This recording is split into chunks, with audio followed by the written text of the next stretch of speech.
Commissioner, I think we have all the commissioners online now. Thank you very much.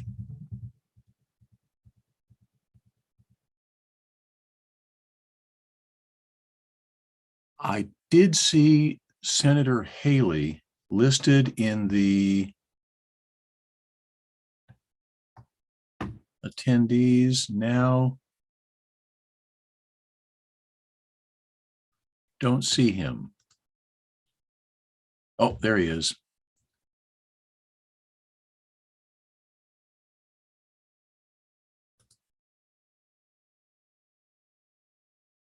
Looks like we are still promoting people. Senator Haley, if you can hear me. There, I see you now. It would appear yes, that Mr. Chair, I've just been added as a panelist. This is David Haley. I was in the other file. They brought me in as a panelist. Sorry. Thank you so much. I do have to offer you an apology, Senator, as there are no items on the Economic Development and Finance Standing Committee for tonight, and we should have notified you of that so that you didn't need to log in. Well, that's perfectly fine. I'm glad to be here and always hear the discussions that you chair, as well as those that Commissioner Burroughs chairs as well. But thank you so much for sharing that with me, and I hope your deliberations on the committee go well this evening. Thank you, Senator. Appreciate it very much. Commissioner Burroughs, I'll turn it over to you at this point to get us started. Well, thank you, Commissioner McKiernan. As you are aware, and the notice has gone out, there is no Economic Development Committee scheduled for this evening. So with that, I will return the podium back to you, Commissioner McKiernan. I get it back. It's like a spiked volleyball serve here, huh?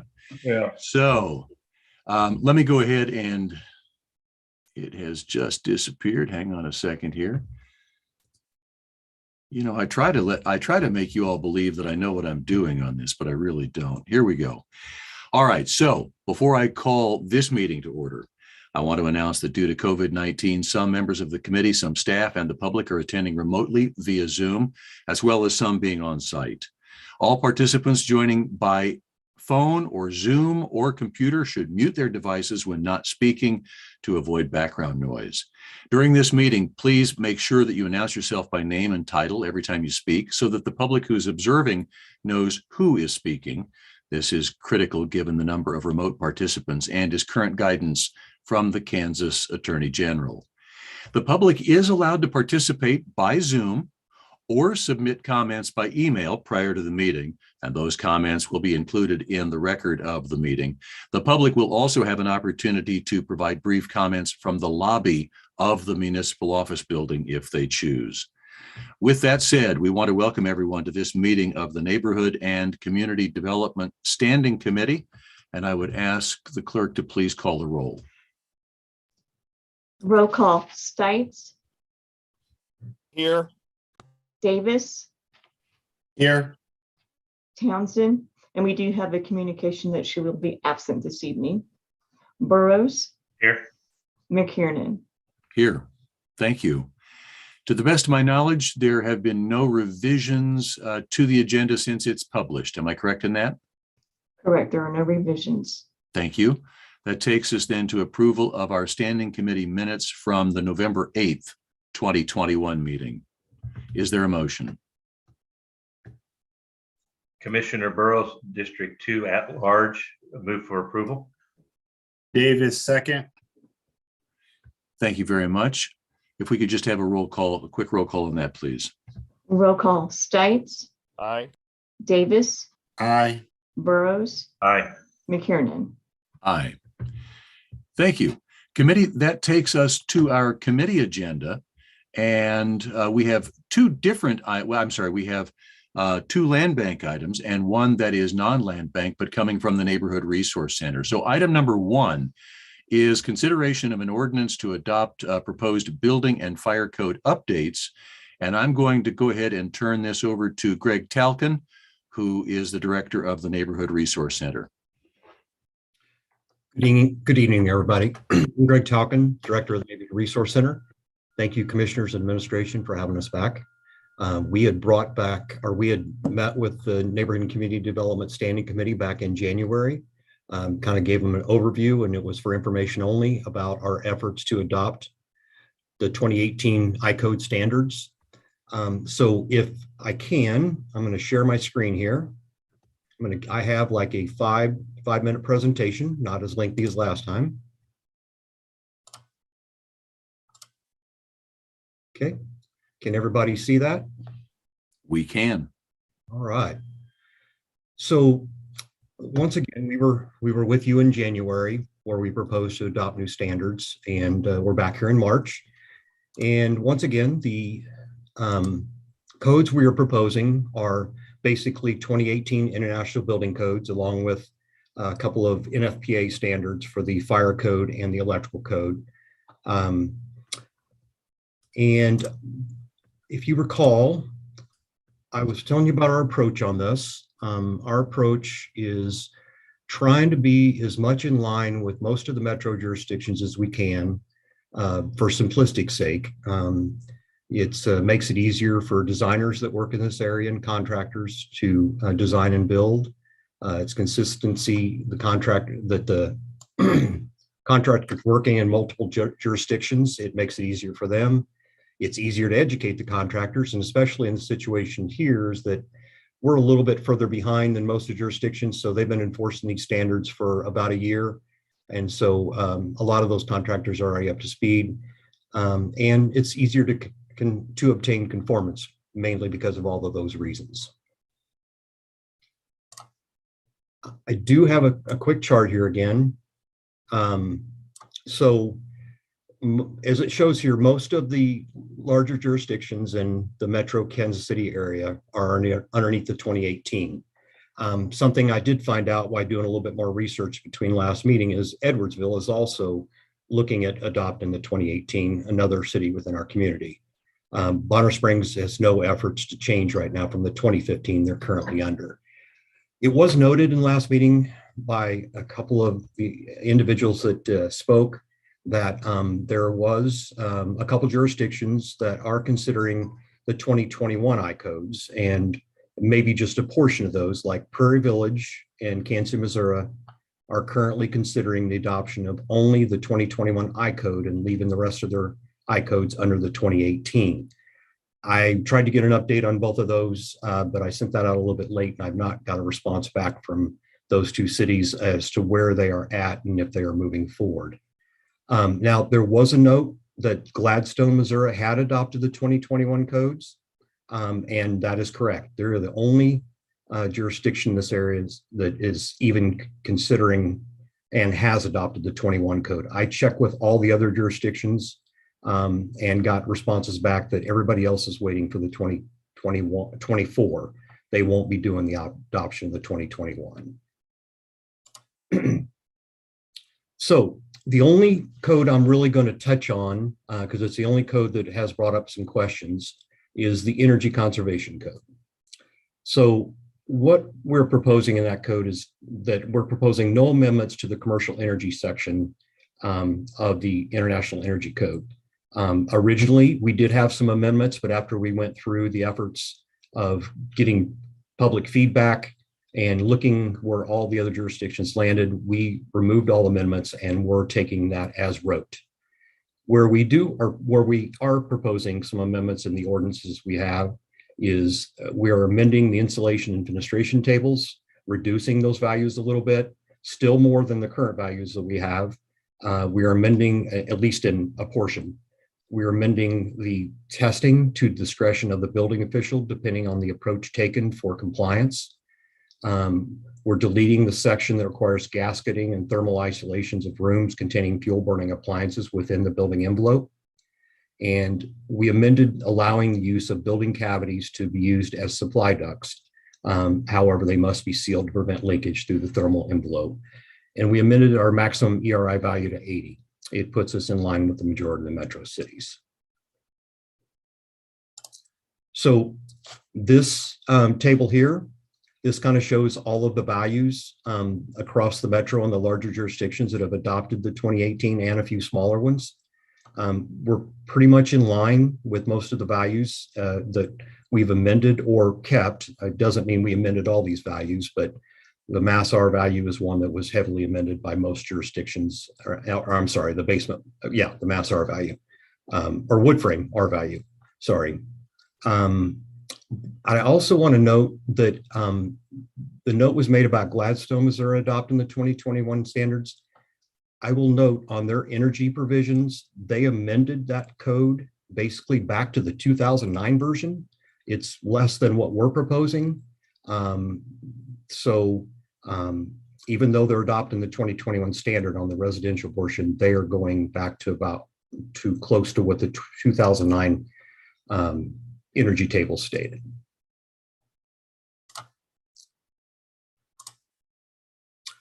So I had a request from Commissioner Davis, which was a very good request, and I hope this helps. Wanted to have the pros and cons of adopting the energy code with amendments versus no amendments. So a pro of an unamended code is there will be better energy efficiency that should result in lower energy cost for the home occupier or the home buyer, whoever is if it's rented, it would be the occupier. So cons of the unamended code, the significant construction cost increases paid by the builder and ultimately by the homeowner purchaser, and it may deter contractors from building here. So pros of amending the code, the new home would be more affordable. Builders would be possibly more willing to build here, as we would be in line with the other jurisdictions they work in. And housing construction costs would be more affordable, meaning builders would be more willing to build here. Cons of amending the code may result in a higher energy cost paid by the property owner or the person that occupies the structure.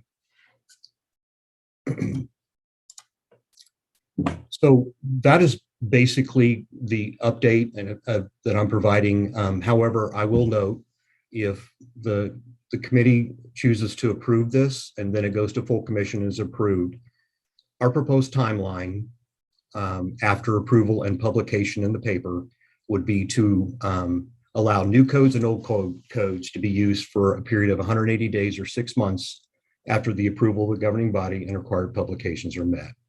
If a project's already been submitted for review, it will be allowed to stay with the code set originally submitted under.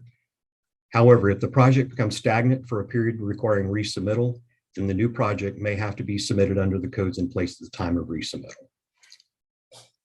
So this is my presentation this evening. I'm kind of turning it back over to you, Commissioner McKiernan, and if there's any questions for me, I would be happy to answer. Thank you, Mr. Talkin. Much appreciated. I do have one question before I turn it over to the rest of the committee. In the chart that you provided in the agenda materials, it would appear based on, and it's different than that chart, it shows basically the year that each of the surrounding jurisdictions has adopted each bit of the code. And so it would appear that with the exception of Bonner Springs and Spring Hill, adopting the 2018 code would put us pretty much in line with all other surrounding Kansas cities, as well as Kansas City, Missouri. Is that correct? Yes. The only exception noted is that Kansas City, Missouri is considering looking at the 21 energy code only. But according to this chart, they're currently under the 2012. Kansas City, Missouri? Yes. Right here is their 2018. Okay. So they have adopted the 18. So Yes. adopting this would put us in line with their current ordinance. Correct. All right. Do any other members of the committee have comments or questions for Mr. Talkin?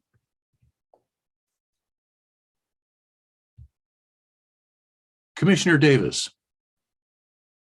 I'll can Commissioner Stites go first, and then I'll kind of circle back. Absolutely. Commissioner Stites. Yeah, Commissioner Stites, District 7. Greg, thanks for the presentation. And if I'm not mistaken, Edwardsville, when I was there, we were going over this, and that timeline's pretty short, if I remember right, on them moving forward on the 2018. Is that correct? Can you hear me, Commissioner? There we go. Okay, Yes, sorry. there we can. They didn't actually give me a timeline. I was told that they were currently reviewing them and were heavily considering moving forward with adoption. They didn't guarantee they were going to, but they sounded pretty confident. Yes, that and that is what I remember also. So and that would put everybody in our county on that 2018. So okay, thank you. It would leave Bonner at 2015, though. They are not considering adopting. They are the only jurisdiction in I think almost the entire metro area that even adopted the 2015. Usually everybody skips that cycle. Oh, okay. Yep. Okay. All right. Thank you. Thank you, Commissioner Stites. Commissioner Davis. Yeah, thank you. Thank you, Greg, so much. That was a really good presentation. And, Chair and other members, I pushed for this just because, and I do not have a crystal ball, but energy usage, utility cost it's a huge, huge dinner table family conversation right now. This is a huge, huge deal for our residents that are dealing with energy costs that do come out of the form of utility costs. And so I just wanted us to at least have enough information to know what the impact of our vote will be. I do want to ask a clarifying question, Chair. Are we voting on the unamended codes or the amended codes, or what will our vote be? Our vote will be for the code as submitted to us. And Mr. Talkin, if you could just again briefly give us the places where we have amended 2018. Yes. So a number of the amendments, and I'll keep the energy code to last. The amendments are mainly in the administrative provisions of the codes and standards, putting us in line with state law statutes for notice provisions and other legal matters.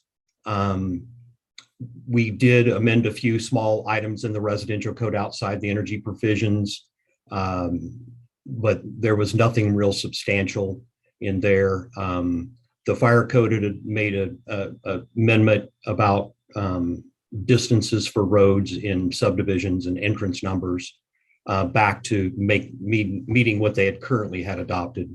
But when it gets to the energy, there was no amendments once again in the commercial, and the amendments in the residential basically were these items that I had placed up here. And these are in the ordinances that are being proposed for or requested to be approved by staff. And how do these amendments compare to or line us up against surrounding jurisdictions? It puts us in line with the majority of all the jurisdictions in our metro area. Very good. Commissioner Davis, that's all the questions I have. I'll turn it back to you. Yeah, I do have just a few questions. I don't know if my other question was answered before I get to these. So we're voting on the amended codes for 2018. We're voting on the code residential. as amended and presented. Yes. Okay, cool. Okay, just wanted to make sure. Okay, I do have some questions for Mr. Talkin, and thank you for that. Was a very transparent presentation. So I really do thank you for that. So could you go back to the sheet where there are different cities were being compared? Okay, for these cities, do they also have amended residential codes as well? Yes. Or do you have an idea of how many of them? Almost all of the Johnson County cities have done some amendments, and once again, I would say we're in line with a majority of all the Johnson County cities with the amendments, no matter if it be energy or some of the other things that we made small amendments on. So I think Johnson County on their energy stuff did less amendments than most, and Prairie Village did too, but we're either equal to or maybe even greater than most of the other jurisdictions in Kansas that adopted the 2018 standards. Okay, gotcha. Would that also hold true for our Missouri neighbors as well? So Kansas City, Missouri will be in line with all the I codes except the energy code. They did not adopt the energy code. They held off with basically the 2012 standards until they're going back and they are reviewing possibly adopting the 2021. And I'm assuming that if they don't do that for some reason, they will probably move forward to adopt the 2018 standard with the energy code. I've had some communication with Kansas City, Missouri. Once again, I reached out to them yesterday. I should have reached out a little bit earlier. I haven't got a response back. I was trying to find an update of what Kansas City, Missouri was doing, and I did not get that. Gotcha. Okay. Okay. I guess I'm still trying to ascertain kind of where this kind of puts us if we were to adopt these residential codes. And the reason why I'm asking all these questions just for the public and for my peers, again, this is going to have implications on utility cost, right? If the way that the home is designed is not as energy efficient as it could be because of the ways in which we have designed our code, then we will have homes in which, right, they may not be as well as they could be as far as withstanding, right, high high temperatured summers or low temperatured winters, right? That's really where my concern is. The other question that I wanted to ask you was kind of the significant construction costs. Could you talk a little bit more on kind of how these codes would have an impact on construction costs? Sure. So I think the major portion, construction materials, especially right now, are really volatile. I mean, energy is too.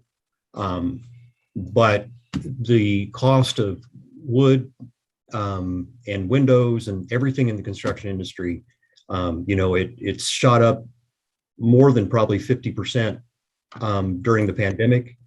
It came down for a while, got reasonable, but I will tell you, it is the increased cost shot kind of back up again, especially in framing and lumber. So in this scenario, if we didn't amend the code, the cost of building walls and the cost of the additional insulation, windows, doors have to be modified generally in most instances to make them fit a wider wall.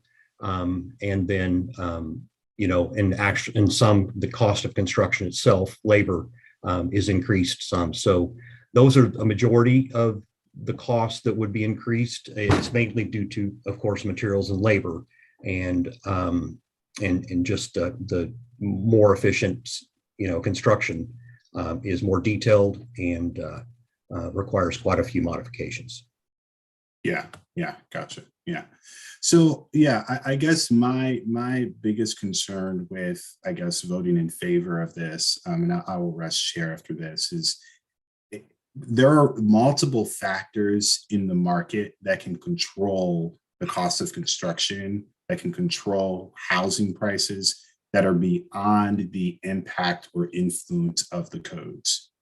And so even with these codes, no matter what year they are, no matter how restrictive they can or cannot be towards developers, because there are other factors that impact them, my main concern are the residents or the occupants that will have to pay whatever cost is transferred to them. I'd prefer we go with what's kind of resident friendly, so that we can mitigate the cost for our residents. That's not to say that I'm against infill housing or that I do not want our developers to be able to have the affordable tools to build, but the codes alone do not have the single impact on whether or not developers are able to build. And so, with that, I will rest share. Thank you. Thank you so much, Commissioner. Does any other commissioner or, well, does any other committee member have questions or comments for Mr. Talkin?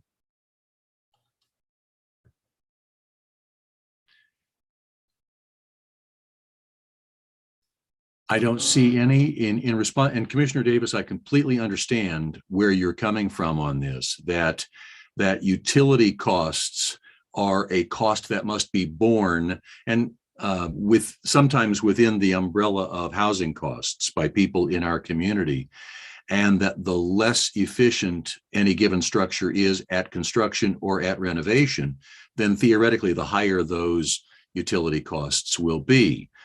But the counter argument to that would be that building to a higher standard will incur a greater upfront cost, which might then be a barrier to someone acquiring, either doing that renovation or buying that new construction. So the counter argument is it's a question of upfront versus deferred costs. And I would wonder if some of our older homes, even if they were upgraded, renovated to the 2018 code, would in fact enjoy an increase in energy efficiency that would then keep or lower utility costs going forward. Because it seems to me, at least based on a couple of the houses that I've lived in, that those that were built at the turn of the century or turn of the 20th century or a little bit after were not very well insulated or constructed for energy efficiency. And we certainly still have a lot of those in our community. And that's what goes through my mind as I think about this, is would even upgrading those to the 2018 be such an improvement that it would be a savings for the occupant of those structures?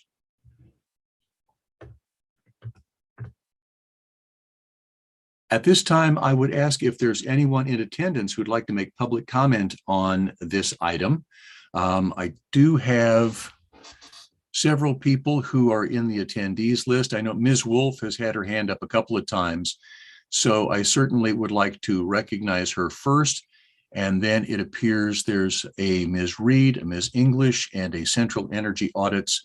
And we will get to all of you in just a moment. But at this point, I'll recognize Ms. Wolf. And what I'll say to everyone is, if you would please give us your name, your city of residence for the record, and then you'll have 3 minutes to share your comments with the committee. Ms. Wolf? All right, thank you. Are you able to hear me? We are. Thank you. Hello, my name is Emily Wolf. I'm with Metropolitan Energy Center, a lifelong resident of Wyandotte County, currently living in the 3rd District, so 449 Booth Street, Kansas City, Kansas. I want to highlight some misconceptions regarding the residential energy code. So first, adopting the unamended code will not align the UG with the rest of the metro area. Missing on that chart was when certain municipalities adopted the 2018. So in 2018 and 2019, many municipalities began adopting the 2018 building codes, meaning they will likely begin looking at the 2021 building codes, the latest iteration, in the next few years. And as Greg mentioned, the city of KCMO is currently drafting an ordinance. I wish you would have been great if you could have reached out to them a little sooner than yesterday regarding the energy, looking at the 2021 energy code in Overland Park and Prairie Village. Recently adopted less amended codes and directed staff to start looking at the 2021. So my point is this: by adopting a heavily amended 2018 code in 2022, the UG will be quickly behind nearby municipalities in the coming years. Maybe not this day, but give it a year or so. When they start looking at the 2021, we will be. Next, the 2018 Energy Code is cost effective. We've actually sent Greg Talkin's office several examples from the U.S. Department of Energy, Midwest Energy Efficiency Alliance, who also took into account the rising building prices.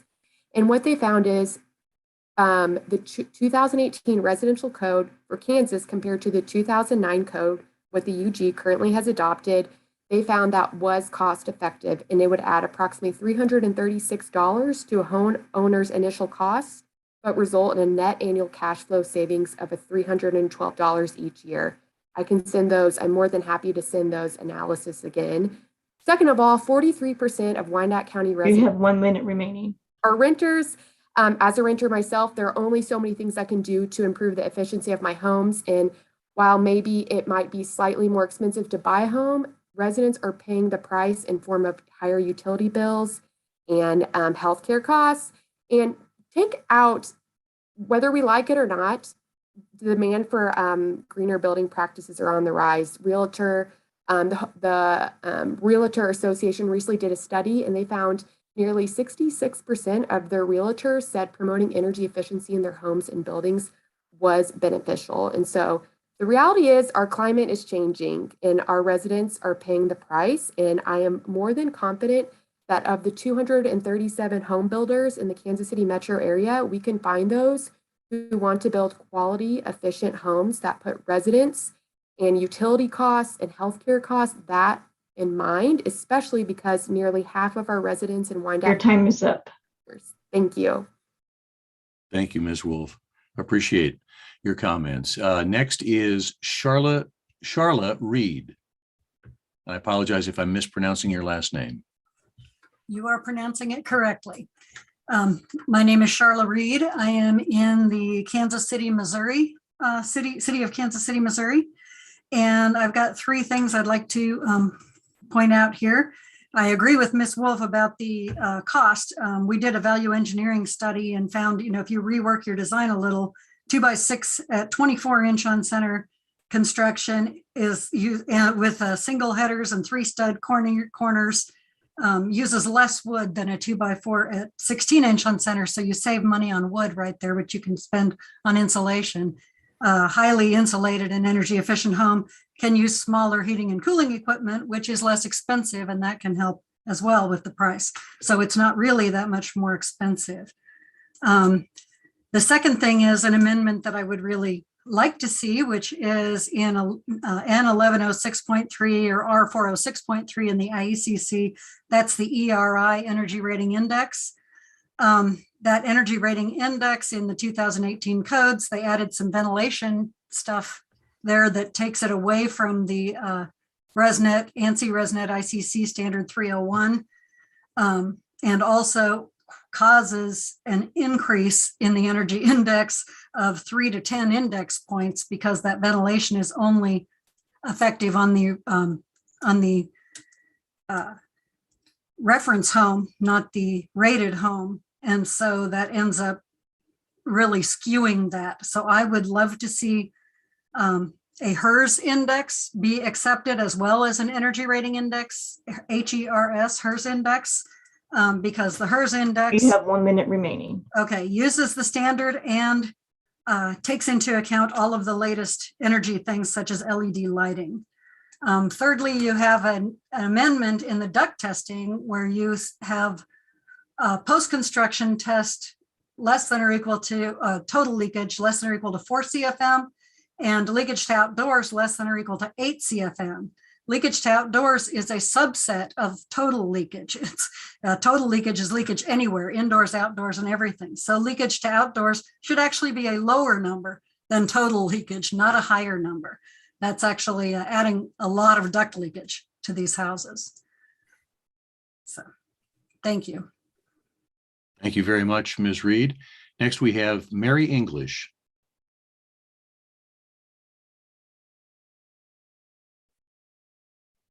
Unmute. Can you hear me okay? Sorry. There we go. Thank you. Okay, thank you. Okay, good evening. My name is Mary English. I live in Prairie Village, Kansas. I am the Building Performance Program Manager for Metropolitan Energy Center.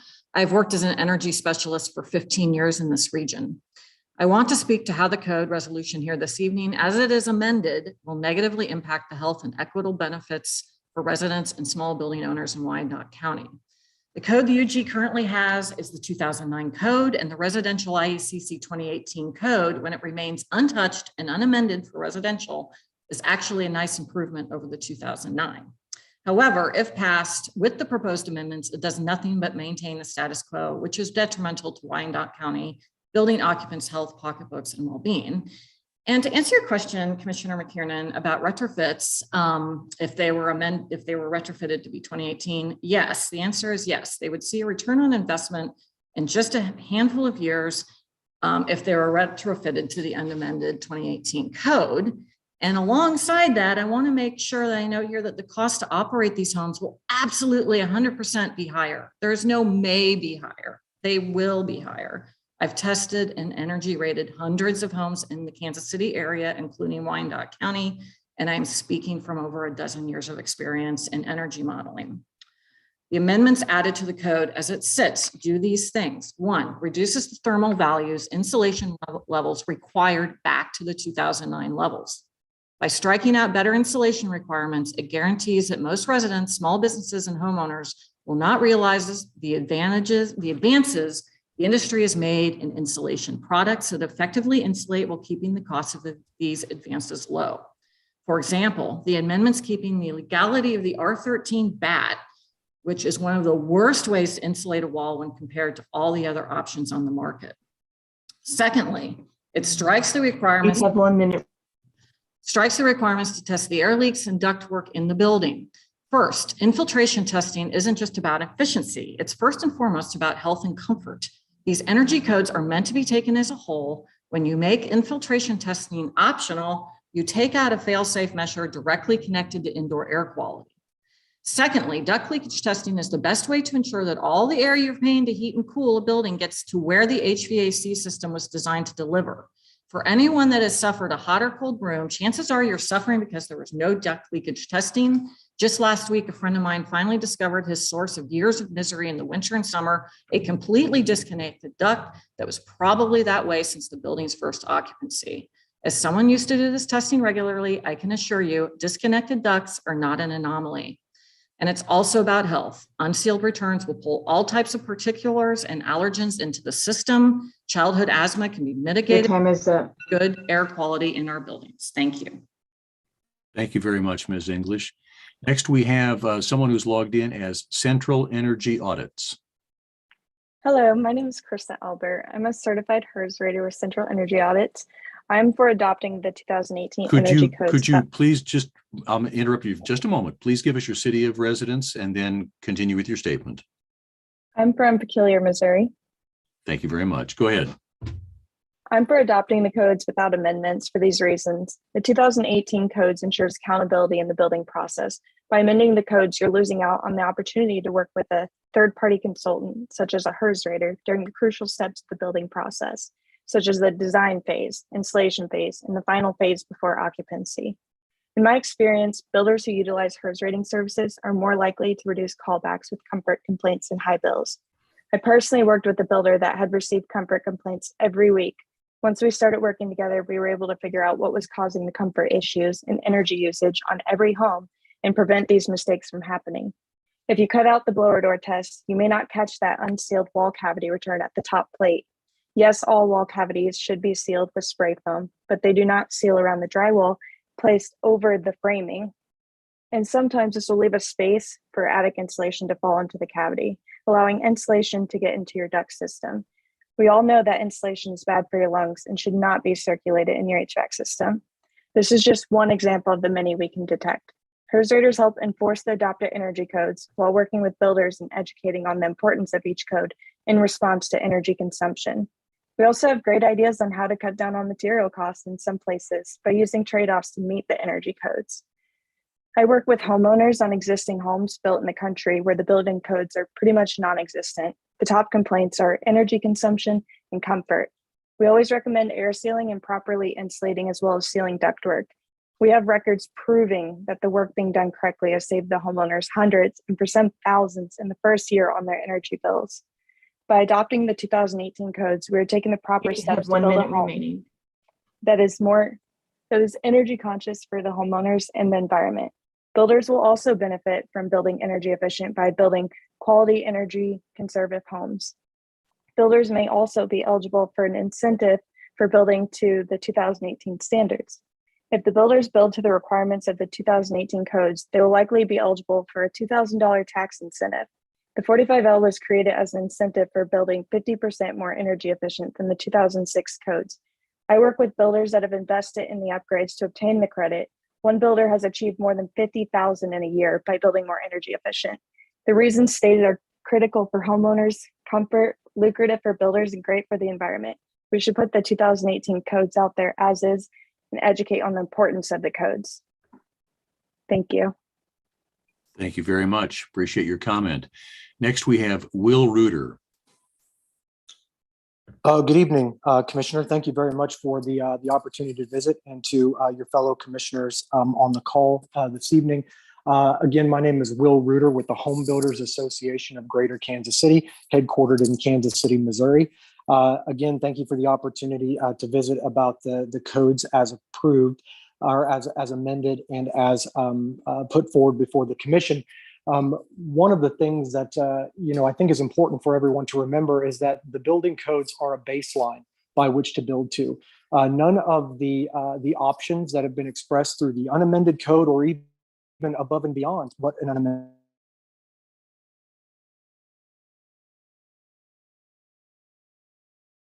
to build to that standard. One of the consistent themes we hear across the metro is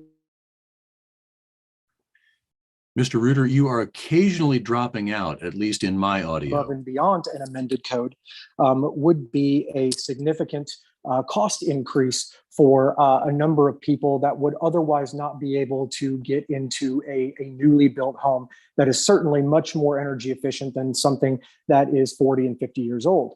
The average age of a home in the state of Kansas, as a recent report was just released, is 40 years.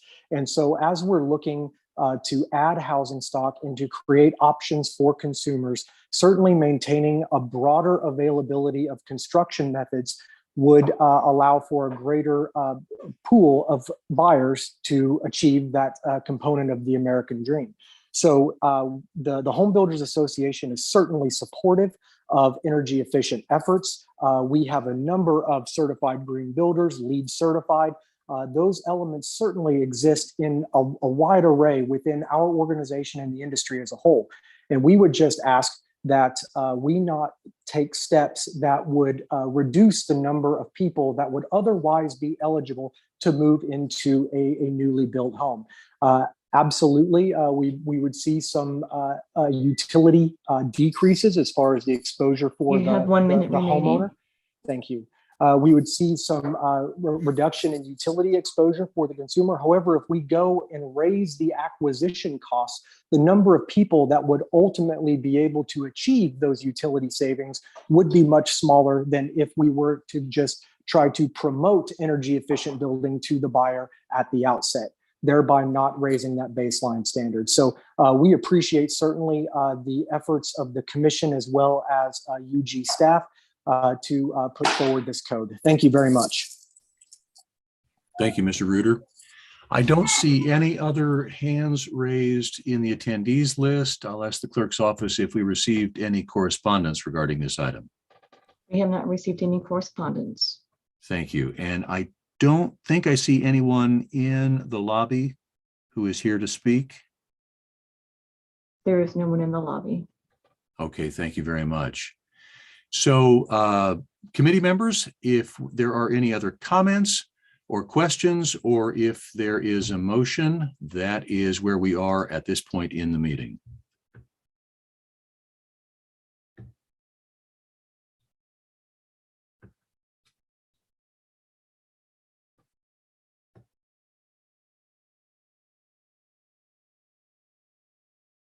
Commissioner Davis. Greg, is there a timeline on this? Like, do we need to make a decision soon on this? One thing I didn't touch on this time that I should have mentioned, I mentioned it back in January. The one issue we have outstanding is compliance with our flood insurance program. Where the code we're currently under basically fell out of compliance back in January. They're working with us. They know we're making this effort. But if we didn't adopt something and have a timeline to provide to that organization, those that have flood insurance could see an increase. It wouldn't be significant from my understanding. That currently they get a 20% discount from my understanding if that they chose to look at we're not moving forward or making enough steps towards that.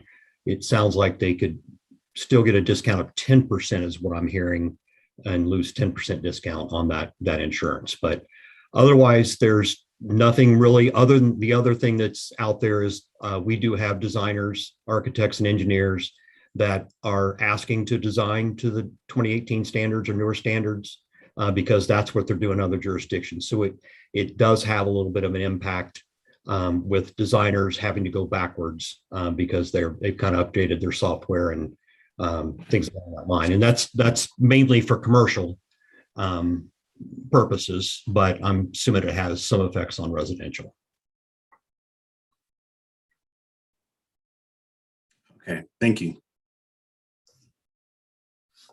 Any other comments or questions, or is there a motion on the amended code as brought forward?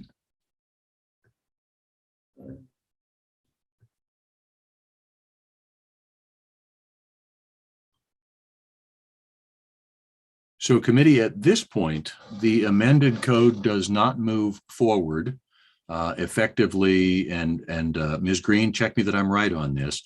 Effectively, this item would die for lack of a motion, be returned to staff to be reconsidered and then brought back at a later meeting date. Would that be correct?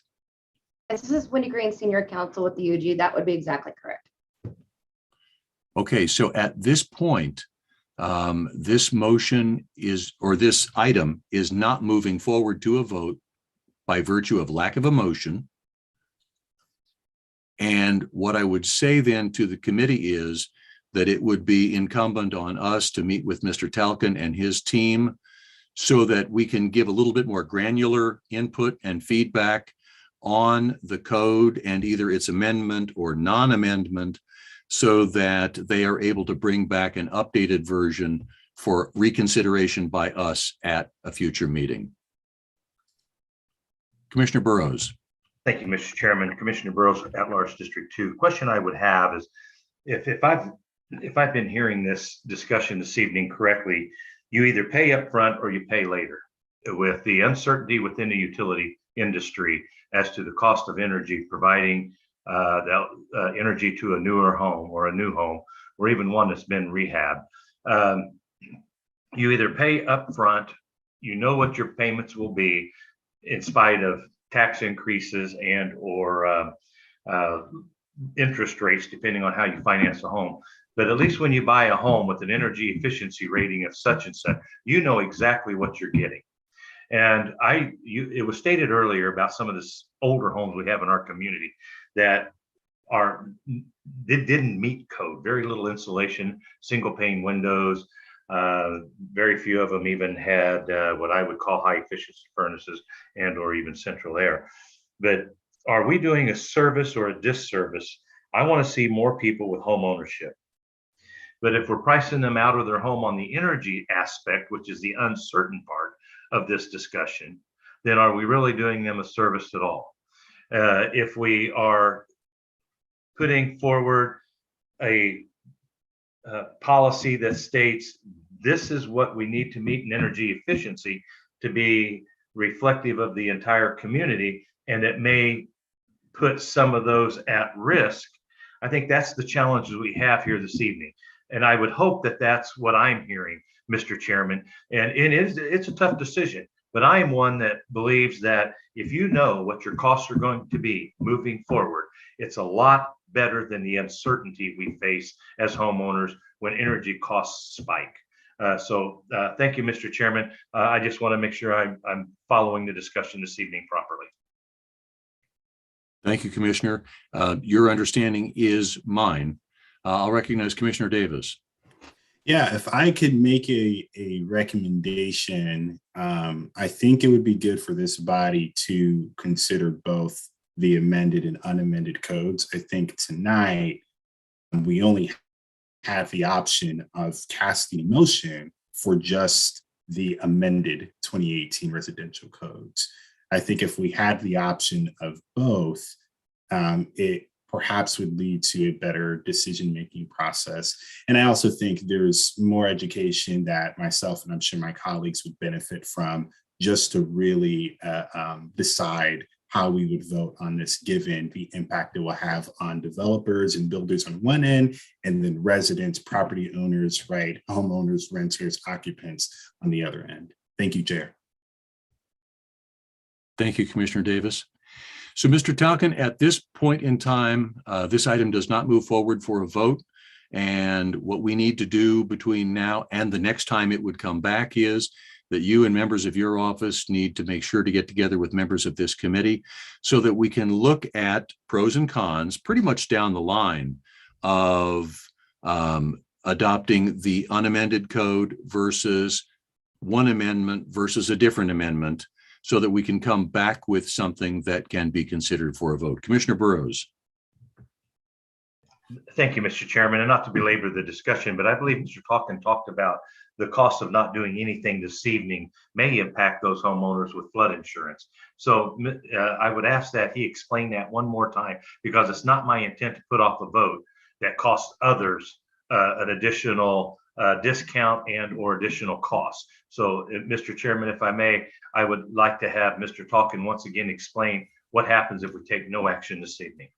Absolutely. Thank you, Commissioner. And Mr. Talkin, I would just ask, would postponing a decision on this by 1 month to our next standing committee meeting cause any penalties or any negative effects on those people? Can't answer that with 100%, but ISO, the Insurance Rating Office, they have been really willing to work with us. And as long as they have seen movement going forward, which I think just the fact that we need to work through a few more details and we're coming back, I assume they'll still work with us. If for some reason they do decide to adjust those insurance rates because we're a little bit further out of compliance, I've been told that once we get into compliance, that savings will be brought back fairly quickly after they do their audit. So I can't say with 100% because as of, earlier, they were out of compliance already, but I will talk to them and tell them we're still working through this. And they, like I said, in the past, they've been working with us since January. Hopefully they will continue to do so. Thank you, Mr. Talkin. I would just ask that we inform them that we are actively working on this and that there will be meetings that take place between now and our next committee meeting, and that it is our goal, our intent, to bring back a new code for consideration for adoption at our next meeting. Yeah. Fantastic. Thank you to everyone for your work and for your input on this. That finishes item number 1. It takes us then to item number 2, which is land bank option applications. I'm going to turn the floor over to Mr. Judd Knapp, who is our land bank manager. And I think in a previous conversation with Mr. Knapp, we can reasonably consider all of the homes listed under 2A at one time, because they all represent homes going back where homes were previously constructed. So, Mr. Knapp, if you take us through 2A, please. Yes, Commissioner. So all these homes in the 2A section have all had homes on them previously. They all meet the zoning and master plans, and staff and the land bank advisory boards all had positive comments for the individual projects. The first one is requesting 5 land bank lots on Farrow Avenue, 2903 Farrow through 3109 Farrow for 5 single-family homes. They match the zoning. Therefore, 3-bed, 2-bath homes. He did mention that the sale price would be $160,000 for these homes. The picture that was provided is actually the applicant's current project that's in KCMO. And the staff comments was these lots would require a narrow lot review. It does match the Northeast Area Master Plan being in lower medium density because the single family home isn't allowed building type. Next one is at 618 North 11th Street. It's for a single family home. It does match the zoning. It's for a 2-bed, 2-bath house. This one will also require a narrow lot review because the lot is under 50 feet. The next one is at 3649 North 55th Street through 3625 North 55th Street. It's for 3 lots. And the reason why there's 3 lots here for 1 home, because it currently has no sewer access, so they need to get up to an acre to get that test for that septic system. And staff did note that if the home does not pass that septic test, we cannot build a home here. The home is going to be a 2-bed, 2-bath home. I have to see a mistake. It's not the next steps. Number 2, if this will not need a narrow lot review, but it will need a septic permit. And staff and Land Bank Advisory Board didn't have a comment for this one. Next one is at 802 Tromie Avenue. It's for a single family home. It matches the current zoning.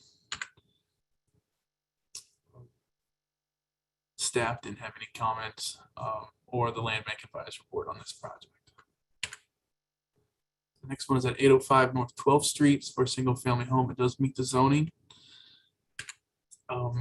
The only staff comment that we had on this one was that since this home has no alley access, well, there should be an alley here, that the home should face Ann, and the garage should come off 12th Street, but that was the only comment they had for this home.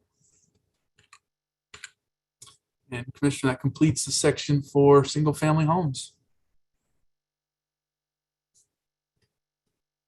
There we go, unmute. Does any member of the committee have comments or questions for Mr. Knapp? I'll recognize Commissioner Burroughs. Thank you, Mr. Chairman. Commissioner Burroughs, at-large District 2. Mr. Chairman, I'd move for approval. However, I do know you need to get to public comment, but I do move for approval. Thank you, Commissioner. Appreciate that. Stites, District 7, second. Perfect. Thank you, Commissioner. So we have a motion and a second to approve these option applications as submitted. And I will just ask if there's anyone in attendance who would like to make public comment on these applications. If you're in the attendees, just raise your hand and you'll be recognized. I don't see anyone in the attendees list with a hand raised. I would ask the clerk's office if we received any communication about any of these applications. We have not received any communication. Thank you. And is there anyone in the lobby who would like to make comment on these? There is no one in the lobby. Thank you very much. There is a motion and a second to approve all the items under 2A as submitted. Roll call, please. Roll call. Stites. Aye. Davis. Aye. Burroughs. Aye. McKiernan. Aye. Thank you so much. Mr. Knapp, that'll take us to 2B. Thank you, Commissioner. So this application was presented at the last standing committee meeting, and it was held because the neighborhood group wanted to meet with the contractor. I did just get word Friday that the contractor did schedule a meeting with the neighborhood group tomorrow. So I'm recommending that we hold this one for another month till we see what the outcome of that neighborhood meeting was.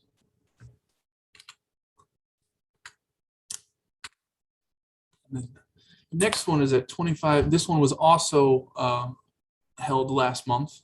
It was held because it was the contractor did not talk to the neighborhood group again, but it turns out that this location is not in the boundaries of any neighborhood group. And I do have to say that this is in the MBR area of groundworks, and they were at our Land Bank Advisory Board meeting and didn't have a comment on this one. So this is for 2 duplexes at 2510 North 10th Street through 2500. It's 3 lots there. It's zoned RP5, so this meets the zoning of the area.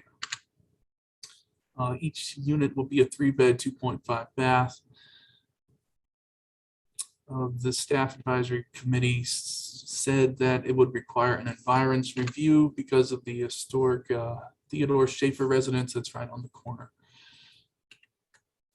This is in the lower medium density residential and Northeast Area Master Plan, and that is duplexes are an allowed building type in that zone. So Commissioner, this completes 2B. Thank you, Mr. Knapp. So committee, it looks like we might want to consider splitting apart B1 and B2 because we don't appear to have any concerns other than items to work through. There don't appear to be any concerns about B2, whereas Mr. Knapp is recommending that we hold B1 until such time as the contractor can meet with the neighborhood group. Any comments or questions for Mr. Knapp or any motions on these items? Commissioner Burroughs. Thank you, Mr. Chairman. If I'm viewing my screen properly, I see the 3 duplexes collectively together. Then I see the other proposed development off. Would that be to the east, Judd? And I think, Commissioner, I'll jump in here. I think I understand this map because I had the very same thought when I first looked at it, that there's 3 squares that are together that are kind of a lighter teal color, and all the other squares that are a little bit more green. Mr. Knapp, correct me if I'm wrong, they represent other land bank lots that are not under consideration for this application. That is correct, Commissioner. Thank you for that, Mr. Chairman. And Judd, I appreciate it. I just wanted to make sure I understood, because my motion is going to be to approve, I believe it's B2, and I would move for approval. Thank you, Commissioner. So we have a motion to approve B2 as submitted. Is there a second? Stites, District 7, second. Thank you, Commissioner. I'd ask if there's anyone in attendance who would like to offer public comment on this. I'll recognize Ms. Elnora Jefferson, and it looks like we're working to get her so that talking is permitted. There we go. Ms. Jefferson, if you would just please give us your name and city of residence, and then you'll have your 3 minutes for your public comment. Great. Thank you very much, Commissioner McKiernan. This is Elnora Tellis Jefferson, city of residence is Kansas City, Kansas. And the question that I have is on this particular application. I remember it says something about the next step is a review, historical district review. And I'd like to ask Judd then, what does that mean? Does that mean that this goes to the review before it goes to the full commission for approval? What's the next plan of action on this? And Judd, if you'd like to answer that, but it would seem to me that the execution of this option would be contingent on a successful review, and that if that review was not successful, then the option wouldn't be executed and the land would stay in the land bank. Mr. Knapp, please check to make sure that I'm correct in that. That is correct. And the historical environment review is a planning process. It is an internal process, and it's basically to make sure that anything that's built within 200 feet of that historical landmark, it doesn't take away from that building. And are these applications, or is this application within 200 feet? Yes, it is. Okay. And you say an internal review. So does that necessitate that there will be no public hearing on it? That is correct. It is an internal review, and they just make sure that the home will not hurt that historic landmark or take away that distinction of that historic landmark. So this is the last time that the public is able to weigh in on this particular application until the full commission votes on it? It is. I did review with planning, and they will go through yes, it is the last chance for public comment. And then this item would come back to the full commission along with the rest of this, or the rest of these properties at the commission meeting, I believe, at the end of the month. Well, I asked the commission, is there a possibility that it doesn't have to go that way? In other words, one thing that I see here is that this particular, these applications are not within the Parkwood Colony neighborhood group. So not only do we have a historic district, but we also have this historic site, if I'm reading this correctly. So is there a possibility of being able to offer public comment at that internal review? I'll ask direction from staff on that. My understanding would be that an internal review is just that, and that the next opportunity for public comment would be the full commission meeting. Staff? I believe that is correct. Okay. This is Wendy Green from legal. I don't normally go to those environs reviews, so I'm not sure how they are done, but I do know that public comment is not required at those. And so I believe the next public comment period would be the commission meeting.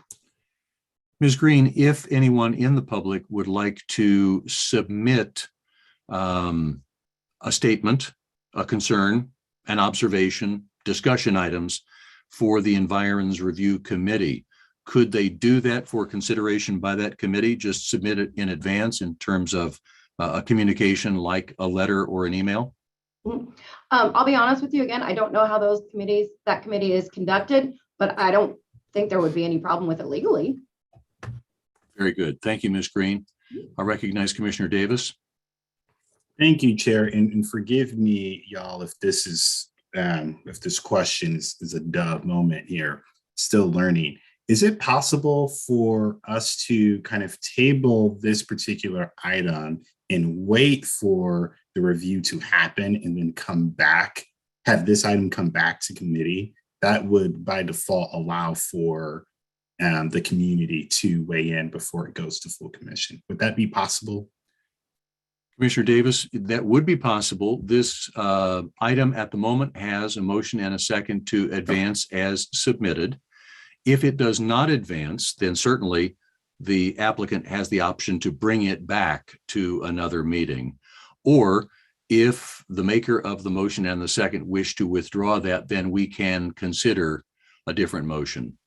If I may ask one more question, Chair, is our approval, does our approval of this item, is that contingent upon whether or not this review happens, or does the review happen regardless of how this vote pans out? If we do not approve this item, then that review does not happen because the application does not move forward. If we move this item forward, then as part of the option process, there are a series of stipulations then that must be met that vary from application to application. And in this case, one of the stipulations would be that it successfully go through this review before the option is granted. Okay, thank you so much, Chair. Thank you so much. I appreciate that. At this time, we do have a motion and a second to forward as submitted. Is there any other comment or question on this item? I'd ask the clerk if we have received any communication regarding this item. No communication received. And there's still no one in the lobby. No one in the lobby. All right.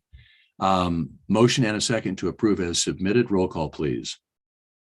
Roll call. Stites. Aye. Davis. Aye. Burroughs. Aye. McKiernan. Aye. Thank you so much. That still leaves us with B1. Mr. Knapp's recommendation is that we hold until such time as the neighborhood group can be contacted.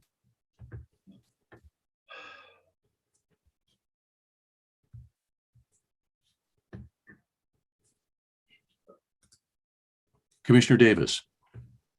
Commissioner Davis, District 8, motion to hold. Thank you, Commissioner. Is there a second? Well, I've done all the rest, so I'll continue with this one. Stites, District 7, second. Thank you, Commissioner. Appreciate it. Is there anyone in attendance who'd like to offer comment on B1? Don't see any hands raised. And I just asked the clerk if we received any communication about this option, this item. No communication has been received. Thank you so much. At this point, we have a motion and a second to hold this item for the period of 1 month and bring it back to our next meeting. Roll call, please. Roll call. Stites. Aye. Davis. Aye. Burroughs. Aye. McKiernan. Aye. Thank you, committee. That takes us to item C, which has 4 items. So C has 4. And Mr. Knapp, my understanding is that the circumstances regarding these 4 applications under 2C are each a little different from each other. So I wonder if it would be, I will take your recommendation on whether or not we consider these as a group or individually. I would do individually, Commissioner. Thank you very much. Proceed with C1. Right, so this is the request in a land bank lot at 812 Lafayette Avenue. They currently own 814 Lafayette Avenue to build a garage. It is currently zoned RP5. Planning to build a 2-car garage. The next steps, they have to join the lots together, they have to get a building permit and provide proof of funds to cover the building estimate. The staff advisory comments were the garage access needs to come from the alley since there's an alley behind. And the Land Bank Advisory Board said they could build a garage on the applicant's current parcel, so they are not recommending the approval of this application. That pretty much sums up. Mr. Knapp, if you could back up one slide, please, so we can see the parcel outline. And so the staff is recommending that the garage be built, in this case, to the north or to the alley side of the existing structure, and that it stay within the 25-foot confines of the existing lot at 814. Is that right? It was not staff, it was the Land Bank Advisory Board. I'm sorry, Land Bank Advisory Board. But they want that garage to be built adjacent to the north, to the existing structure with access off of the alley. Yes, Commissioner. All right. Any comments or questions from members of the committee on this particular item?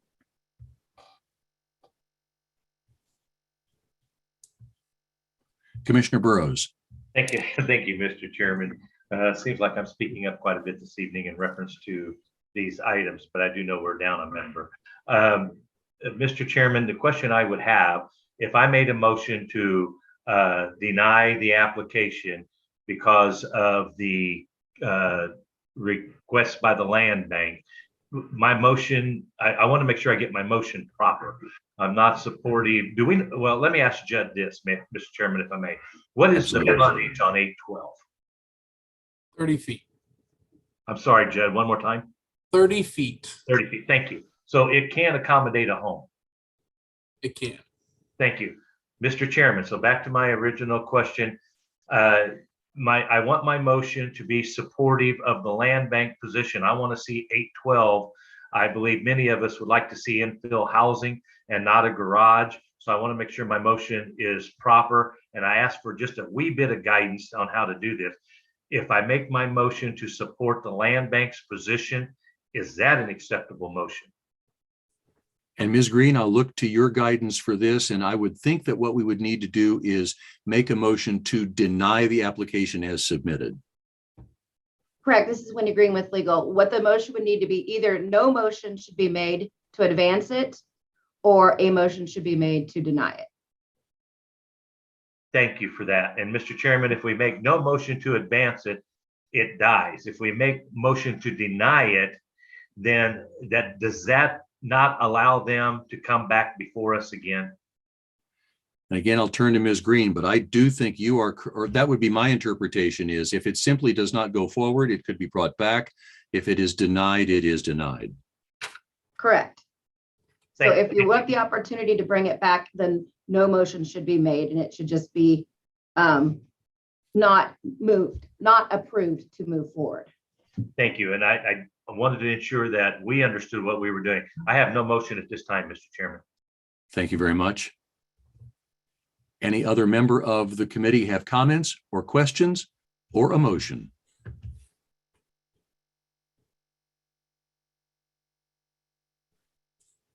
At this point, I don't see any committee members with hands up. I do not hear a motion. This item does not move forward for consideration by virtue of lack of a motion. So this item does not move forward. That is C1. Mr. Knapp, if you could take us to C2, please. All right.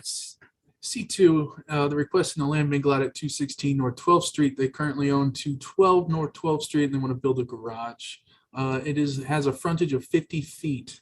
Now, the home at 212 just recently got a driveway permit from Public Works. Public Works told them that their driveway can only be 10 feet wide, but they built a 25-foot wide driveway.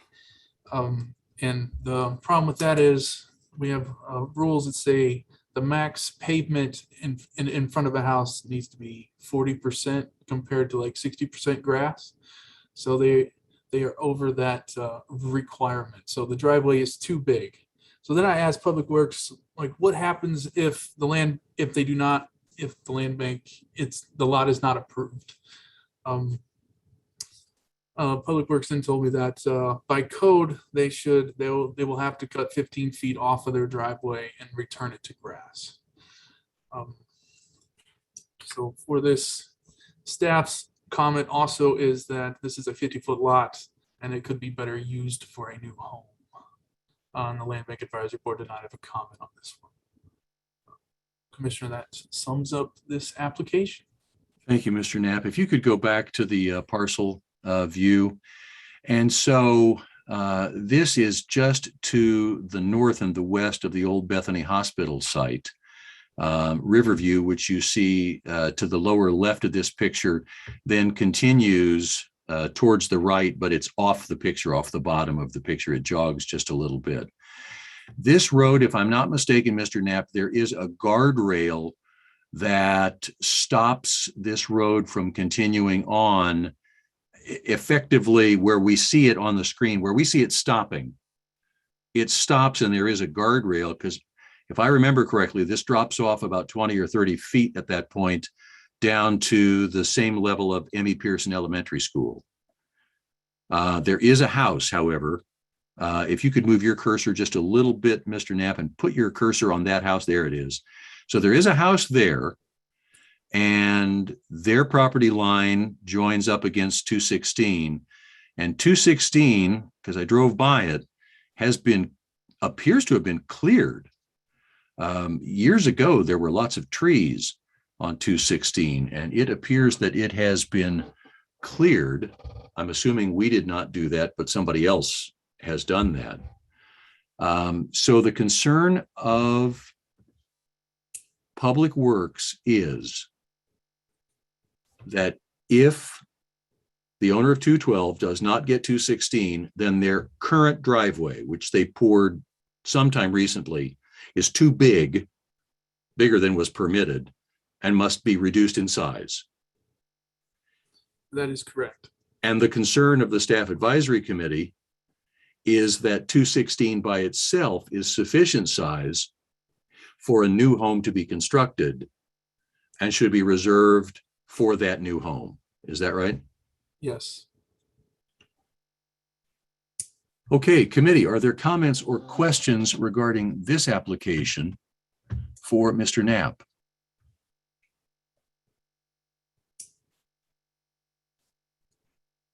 Commissioner Stites. Stites District 7. So the new driveway is on 212?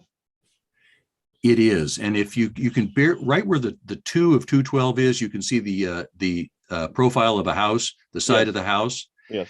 And the driveway effectively goes from the side of the house to what appears to be the border of the parcel, the boundary line of the parcel. So are we trying to get 216 to bail are they trying to get 216 to bail out, making any changes to the driveway? And then and I did see the applicant actually is in the attendees list, so Okay. it might be good for us to ask the applicant. I believe Martha Ochoa is the applicant, if I'm correct. Yes. And so if we could work to get her to a point where she can speak. But my understanding is that they would like to build a new structure on 216 to be adjacent to the house at 212. And frankly, I don't know what that does to the existing driveway. So Mrs. Ochoa, if you can hear me, we have now unmuted your microphone so that you are allowed to speak. And if you could please share with the committee your reasons for requesting this land bank parcel? Lo que quieres para quiero hacer un garaje de carro porque hice el drive y la ciudad me está diciendo que bote el drive, entonces quiero adquirir terreno.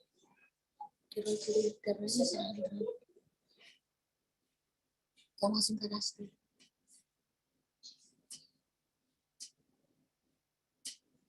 Ya me cortaron. Ya no sé yo. ¿Ahí?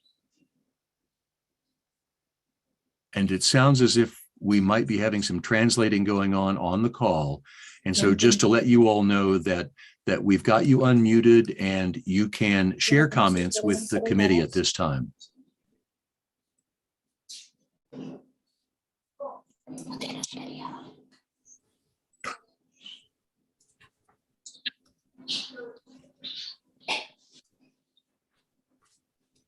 ¿Qué le preguntaron? No escucho.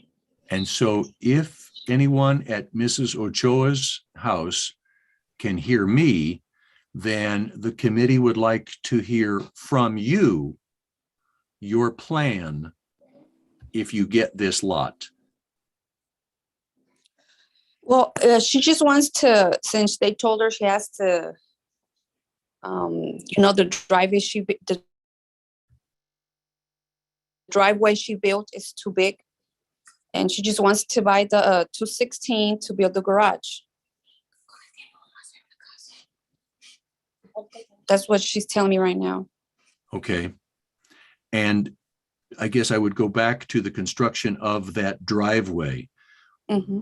Was she not clear on how big that driveway could be at the time it was constructed?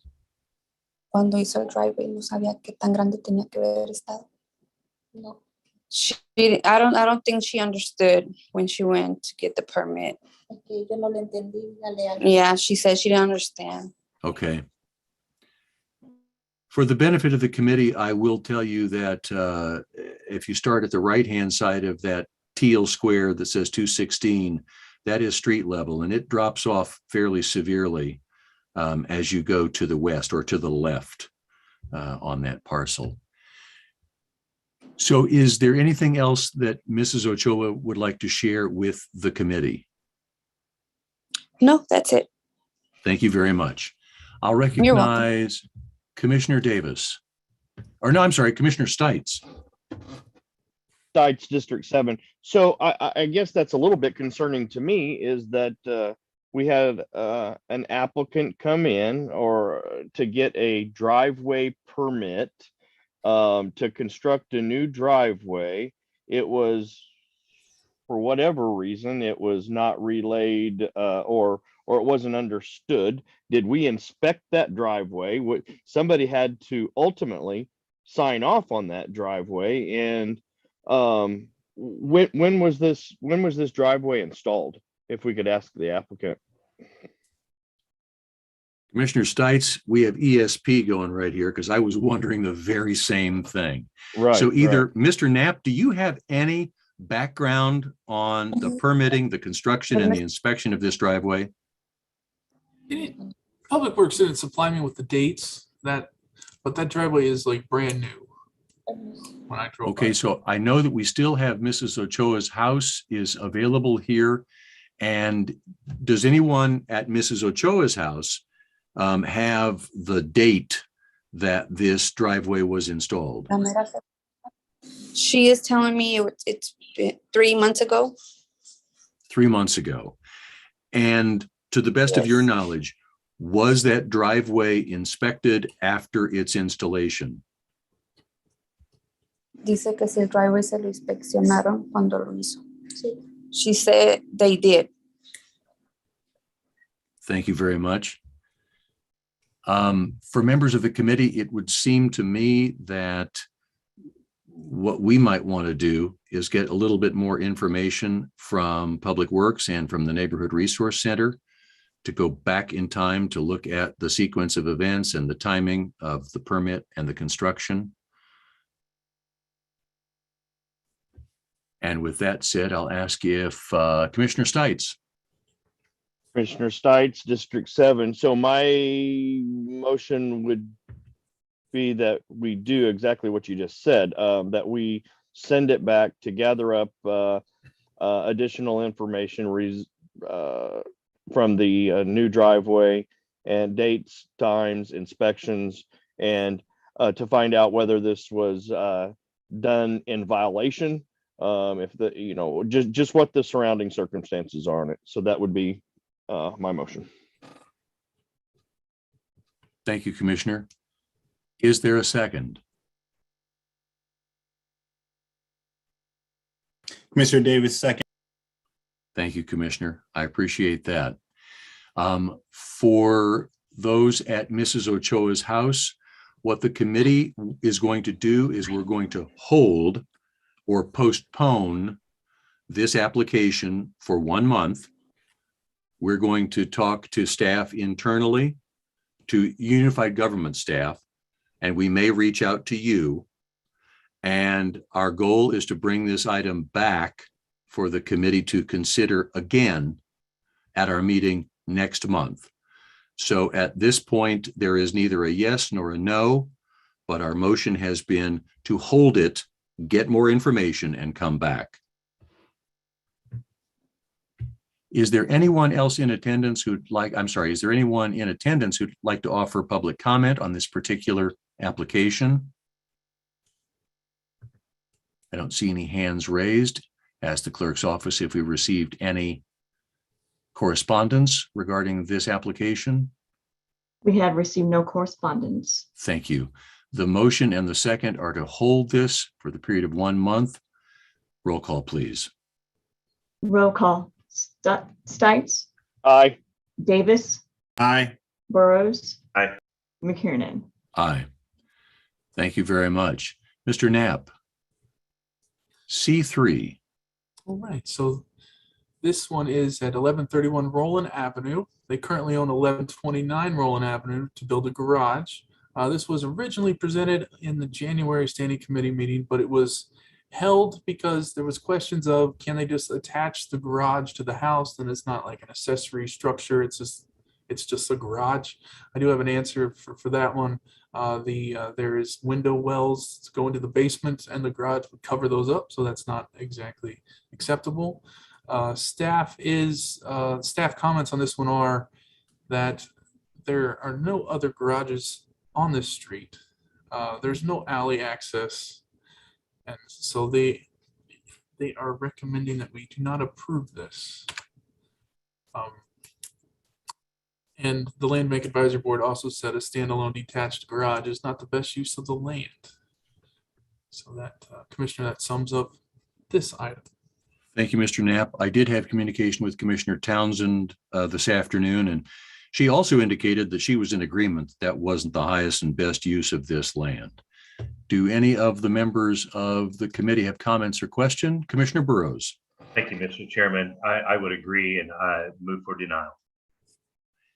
There's a motion to deny the application as submitted. Is there a second? Commissioner Davis, second. Thank you. We have a motion and a second to deny the application. Does anyone in attendance have public comment they wish to offer on this particular application? I don't see any hands. To the clerk's office, did we receive any communication about this application? There has been no communication received. Thank you. There's a motion and a second to deny this application. Roll call, please. Roll call. Stites? Aye. Davis? Aye. Burroughs? Aye. McKiernan? Aye. Thank you, committee. That takes us to C4. Yes, so this one is at 1715 New Jersey Avenue. They currently own 1717 New Jersey Avenue. They want to build a garage. The frontage on this one is 50 feet, and staff would not recommend approval because this is a bigger lot that could be better used for a home. And the Land Bank Advisory Board didn't have a comment on this one. So, Commissioner, that sums up the presentation for this project. Thank you, Mr. Knapp. To the committee, any comments or questions or motions on this item? Stites, District 7, motion to deny. Thank you. There's been a motion to deny the application as submitted. Commissioner Burroughs. Thank you, Mr. Chairman. Commissioner Burroughs, Large District 2, second. Thank you so much. I also talked with Commissioner Townsend about this application this afternoon, and she did indicate that she is not in favor of this application. Is there anyone in attendance who'd like to offer comment on this application? I don't see any hands up. I'll ask the clerk's office if we received any communication about this application. No communication has been received. Thank you. There's a motion and a second to deny the application. Roll call, please. Roll call. Stites, Aye. Davis, Aye. Burroughs, Aye. McKiernan. Aye. Thank you. That finishes item number 2 and takes us to item 3, where we have 3A and 3B. I do think it would be best if we split these and considered 3A and then considered 3B separately. Mr. Knapp? Okay. So the first one is at 730R Northrop Avenue. The R is in it because it's the rear address. It is a 30 by 30 lot. The applicant currently owns 238 North 7th Street and 236 North 7th Street for their business. It is zoned MP1 for light industrial. The applicant did tell me that they tried to purchase this lot several years ago, but the current owner then wanted too much for it, and now it's in the land bank and they're requesting it to be transferred to them. And staff's comment on this one was this is an unbuildable lot, and agree with the yard extension. So, And it, I'm Commissioner Stites? I apologize. I didn't raise my hand and I hit my unmute button and started speaking. So if I'm looking at this, it's a 30 foot by 30 foot lot and they own 238. And with that being said, motion to approve as submitted. Thank you, Commissioner. Is there a second?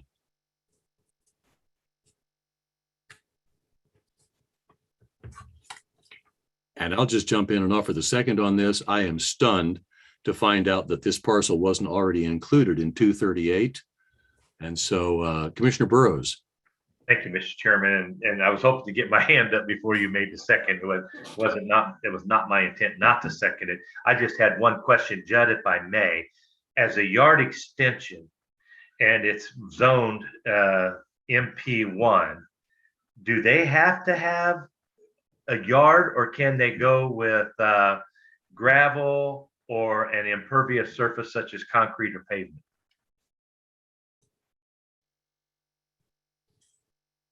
the yard extension, well, it's frankly why I'm showing it to you today is that it's an unbuildable lot. You can't build a building on it. I believe there's, if you look at the photo there, there's already some paved surface there. So maybe it's not a yard extension, but more like a parking lot extension, maybe. Well, and thank you. And I, Judd, please believe me, I didn't mean to put you on the spot. I just think if we're going to have yard extensions, we may want to call this a property extension in reference so that we don't send the false impression that these yard extensions will have to be grass and or an area that is conducive to what I would consider what I think of a yard, just because what I think of a yard is not what others think of a yard. But if they wanted to, they could come in and continue to put gravel in there and use it for parking or whatever, correct?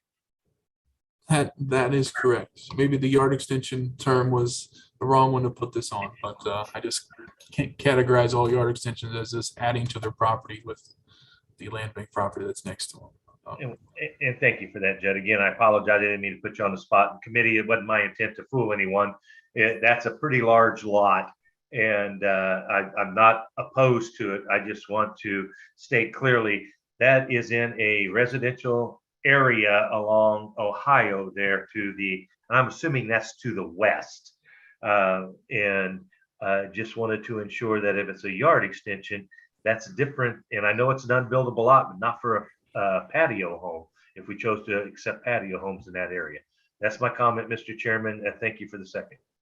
Thank you. I would agree with you that this is not a yard, that this is just a property extension, since it is surrounded by 238. And it does look as though we have the applicant who is online in the attendees. And so it's a Mr. Mosberg, I believe. If we could get him to the point where he could address the committee. Yeah, there we go. Mr. This Mosberg, was, if you would, just share some observations with the committee. This is Bill Mossberg, B&J Food Service Equipment in downtown. This property was purchased, and we're from Bonner Springs. This property was purchased back in the 90s. And what was going on there was Ivan, who used to be a car body shop across the street, bought this little piece of land way back when to build a garden. When we built the building behind it, we actually had paved that lot, and Tim Porter from Traffic Way Service objected to us paving that lot. And so we actually unpaved that lot and put a little tree there. But if you look there, it kind of blocks us from getting around the backside of our building. As you can see, the building as it stands now. And to the north on the right side, or should I say on top of there, that is a water area to take flood waters. So that prevents us from being able to put any kind of thing in that section. So this would actually allow us to have better access for maintenance and to, extend our parking lot to add some parking, which we are a little bit short at this time. Mr. Mossberg, thank you very much for sharing that. Does any member of the committee have comments or questions or a motion? I'm sorry, we already have a motion and a second. I should pay attention to these meetings, shouldn't I? We have a motion and a second to approve this property extension as submitted. I'll ask the clerks. First of all, I'll ask if there's anyone else in attendance who'd like to offer public comment on this application. I don't see any hands. I'll ask the clerk if we received any communication regarding this application. No communication has been received. Thank you. There is a motion and a second to approve this property extension as submitted. Roll call, please. Roll call. Stites. Aye. Davis. Aye. Burroughs. Aye. McKiernan. Aye. Thank you. Mr. Knapp, that's 382 then. Okay, so this one is at 3915 Ford Avenue. The applicant currently owns 31911 Ford Avenue and 150 North 38th Street. This land bank lot is an unbuildable lot because it is landlocked. There's no road access to it. So that makes it unbuildable. So then our yard extension policy is you have to be living in your primary residence has to be next to the land bank lot to get the yard extension for an unbuildable lot. But they currently live at 150 North 38th Street, so they don't really follow those rules, but this lot is unbuildable. It's not going to be built because somebody would have to build that road back to it. They own pretty much everything around it, and staff's comment was for it, and they said maybe they can need to vacate the right of way to make one big parcel. So thank you, Mr. Knapp. So if I was going to ask if that was right of way that was running east-west right there, and it is. And so with the exception of the right of way, they do own the adjoining parcel, and they could eventually ask for that right of way to be vacated. That is correct, but our rules state that it has to be adjoining their primary residence. All right. Commissioner Stites? Stites, District 7, motion to approve as submitted. Thank you, Commissioner. Is there a second? Davis, second. We have a motion and a second to approve as submitted. Does anyone in attendance want to offer public comment on this particular application? I do see Commissioner Burroughs. Thank you, Mr. Chairman. I do think that this is an opportunity for us to go back and revisit our policies to, as Commissioner Stites question addressed this issue, that we should look at what we may want to move forward in how we look at these properties just like this. I hate voting against, I dislike voting against our policies. I'm going to support the motion, but I only with the caveat, Mr. Chairman, that we have staff come forward with some sort of legal recommendation in reference to this particular issue. I think it's prudent to at least address it. Absolutely, Commissioner. I agree with you. And at the end of the 2021 calendar year, we put our evolving land bank policy review on hold. I agree with you that it's time to resume that review and address this as one of the many things that we should address in that review. Let's see, we have a motion and a second to approve as submitted. Roll call, please. Roll call. Stites, Aye. Davis, Aye. Burroughs, McKiernan. Aye. Thank you, committee. That takes us to item 3B. This is an item that was before us last month and has been brought back. Mr. Knapp, I'll let you go ahead and set up this item. Thank you, Commissioner. So this is for a urban farm. It's for a profit farm. The applicants are graduate from Cultivate KC's, and they're looking to grow vegetables in Wyandotte County. I believe that Cultivate KC is actually here, and we have a presentation from them. Very good. And if we could, oh, looks like hands are up. Hello. And we have a presentation up. So if you would just introduce yourself by name, tell us your city of residence, and then just take us through this short presentation that you've brought with you tonight.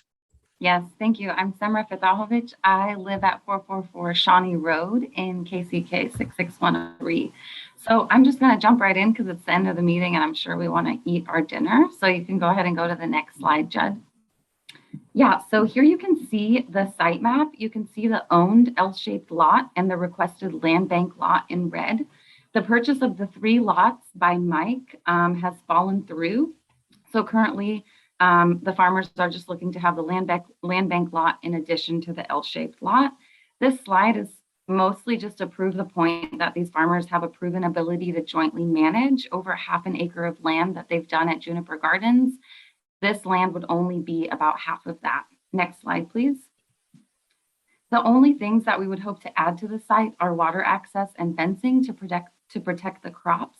Both of these are quite costly investments, and we are asking farmers to hold off until we can clarify on whether or not they can grow on the entire space.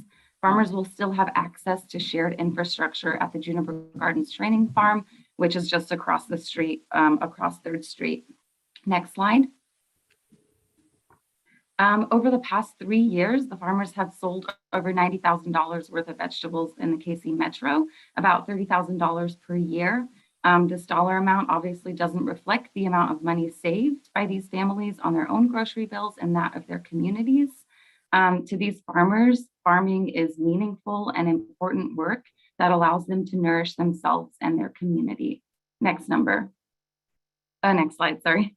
As you can see on this map, all 3 farmers live within a maximum distance of 2.7 miles from the farm site and the training farm. They are and have been members of this community. They are all renting and have no yard space. So in order for them to continue farming and stay in the community that they want to be in, this is extremely important.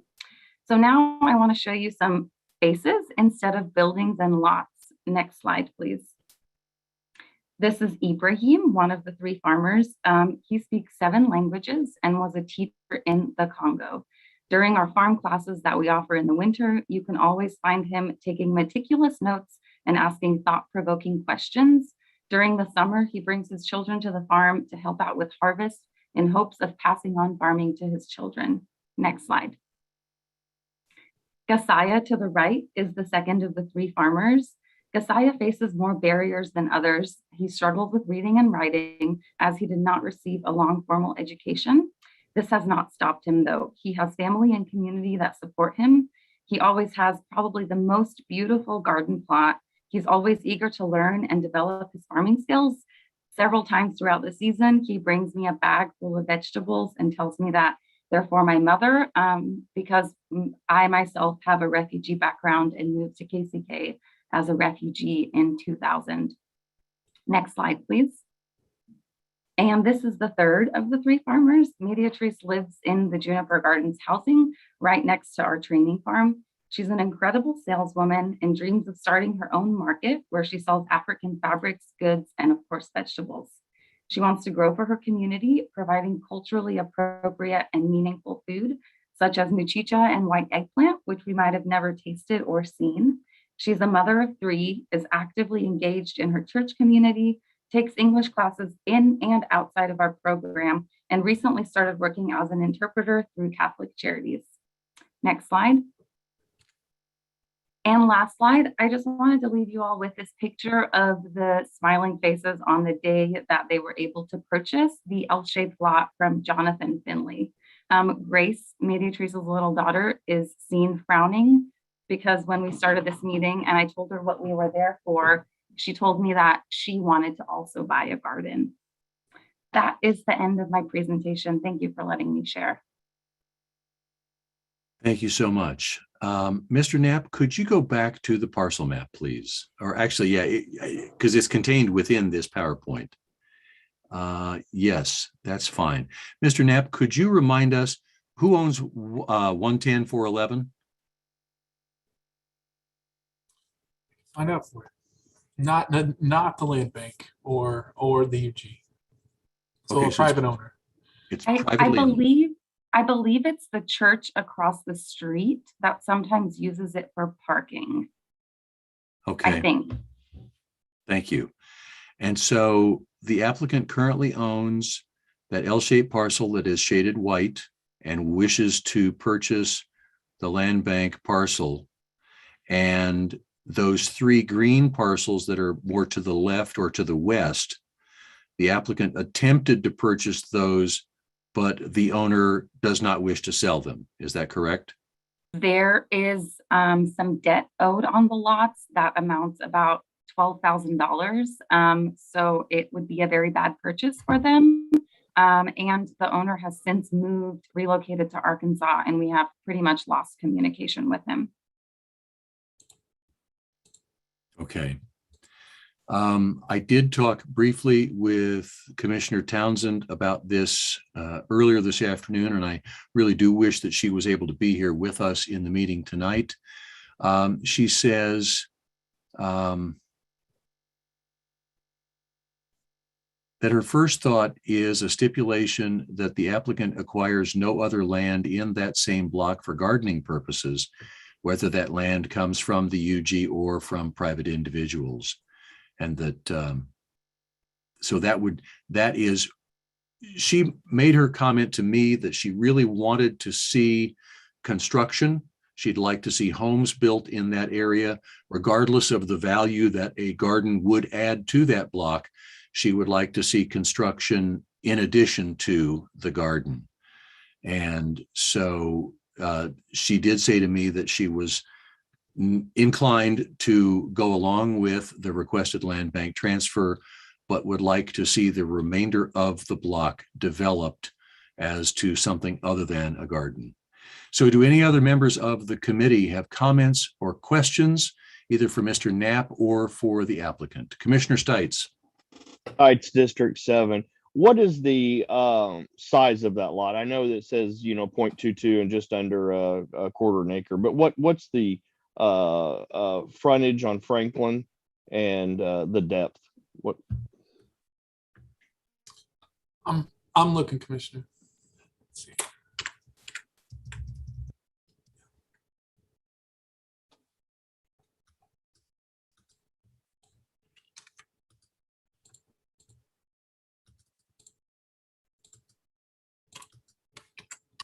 I know that the parcel size is about 0.1 acres. I don't remember the exact frontage. So if Judd could find that, that'd be great. Frontage is 47 feet and it's 100 feet deep. Okay, Is it- so That's the it's, frontage on 311, right? Yes. Okay. so that's Excuse me, Commissioner suitable. Stites. Go ahead. No, that's fine. That's fine. So that 311 is suitable size for a residence. Is that correct? That is correct. It is a buildable lot. Okay. Thank you. Commissioner Burroughs? Thank you, Mr. Chairman. And I please, Commissioner Stites asked that question. Semra, wonderful presentation. Thank you. And it's important that if there's an opportunity to turn that ground into something productive, I'm supportive of that. But when we start talking about future development, that's my concern. I would just ask, Mr. Chairman, if we choose to move this forward, is there opportunity for us to encourage maybe a standalone building or something like that? I'm thinking of a common area for the other members of the community, like a farmer's market that could actually put a concrete slab down and maybe a cover over the slab and move their product through that area. But I am with Commissioner Townsend in reference to, I'd like to see development the rest of the way. But I am supportive, Mr. Chairman, of Semra. And Semra, thank you for such a passionate presentation. Thank you. I can speak a little bit to the sales. Several of these farmers, well, Media Tree specifically, she sells at the Merc, which is just down the street from this site.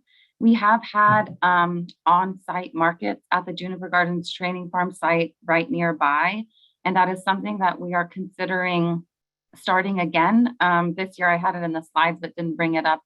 We were able to receive an EBT machine to accept SNAP and EBT for vegetables. So that's something that we're constantly pushing. And we do want to sell as much of the produce that's grown here to people who are living right in this area. And I do think that that's very important. Thank you so much for that. Do appreciate it. Commissioner Davis. Yeah, great presentation and, super, just really, really interesting. I do want, my colleagues to keep in mind, this is an area that is in need for options for healthy food, and that, we are dealing with a place that is still by many in our community considered a food desert.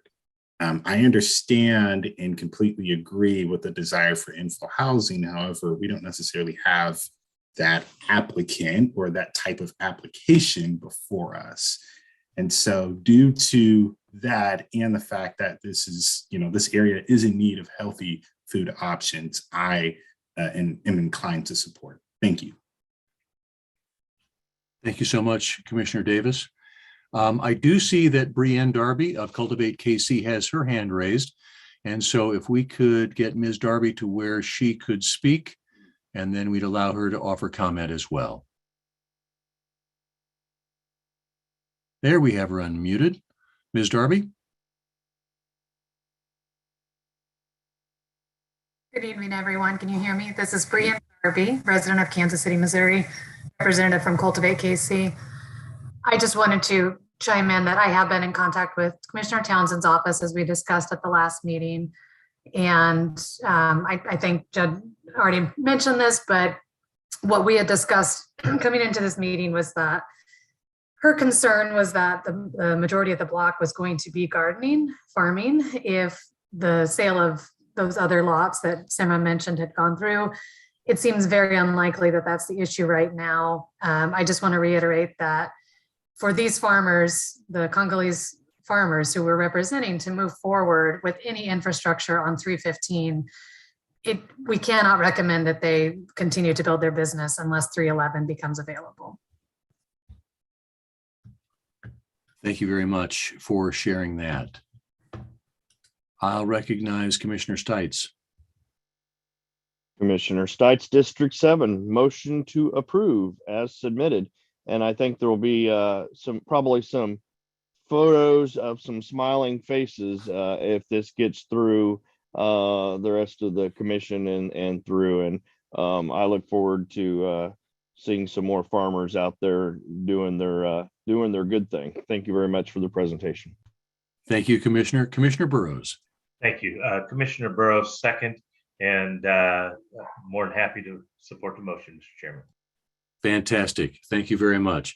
Well, for any of us who've been across the street to the Juniper Gardens training farms, it is an impressive operation, and we certainly have evidence there of what the graduates of that program can do on their property. We have a motion and a second to approve this transfer as submitted. Is there anyone else in attendance who would like to offer public comment on this item? Looks like we have Elnora Jefferson. If we could unmute her and allow her to offer public comment on this item. There you go. Ms. Jefferson, go ahead. Okay, thank you very much, Commissioner McKiernan. This is a real tough application here for me. I'm very familiar with this area. I just have two questions that I'd like to pose and are for consideration by the commission. Number one is, has the Congolese farmers spoken with the members of the Havenside Church across the street, or with any of the neighbors who are in this neighborhood? And number two, this particular location, unless I'm terribly wrong, is a location where the woman who lived there, and this is a very direct comment, but it is true, that her house was set afire, suspected arson because of some drug dealing that was very heavy in that area. And as we know, lead and asbestos does not wash out of the soil with water and so forth. It has to be abated. So the question is, if this is approved for agricultural purposes, then has there been an environmental assessment? And if so, is that information available to the commission, to the public as well, who's going to be purchasing or may possibly purchase or consume the products that are purchased there, are grown there? Thank you, Ms. Jefferson. If Ms. Darby is still available, could you address the issue of steps that the gardeners take to ensure the safety and quality of their product? I can speak to that. So we have conducted a regular soil test as we would do on any farmland. We haven't done a heavy metal test, so we would be happy to do a core sample. So we would get a much deeper soil test and send that in. We've done quite a few of those and can get that the results pretty quickly. And we do think that would be a really great thing to do, and we're happy to do that. For the past at least 3.5 years while I've been there, there haven't been structures on here, and 315 has actually been farmed, and the food has been consumed by Mike, who used to live there. Not saying that that is, an answer to your question, but we would be happy to do the tests. We have spoken with not the church directly across on Franklin, but we've spoken with the church on the corner of 3rd, and we have communicated with them off and on. They seem very supportive of us, have let us use their parking lot during events. That corner site that's there, we've spoken to that owner that's on 3rd, and that must be Richmond. Someone purchased that lot. They are trying to turn it into an event space, but don't have any parking. We have also communicated with the residents that live directly across on Franklin. His name is Constantine, and I think he owns both houses across the street. He actually moved to the US from Romania and is very excited that we are growing vegetables there. And so we have spoken to them. There's currently no one living in the houses that are on Franklin. Thank you so much for that update. Appreciate the outreach that you've already done and will continue to do in the neighborhood. There is a motion and a second to approve this application as submitted. I'll ask the clerk's office if we received any communication about this application. No communication has been received. Thank you. And there's no one in the lobby of the municipal office building. So I'll ask for a roll call, please. Roll call Stites. Well, Chairman, I have a follow-up question. So regarding that soil test, let's assume both ways. It comes back and there's nothing, there's no hazards to that, and that's fine. But what happens if there? Okay, we've got somebody is unmuted somewhere. Okay, continue. Okay, thank you.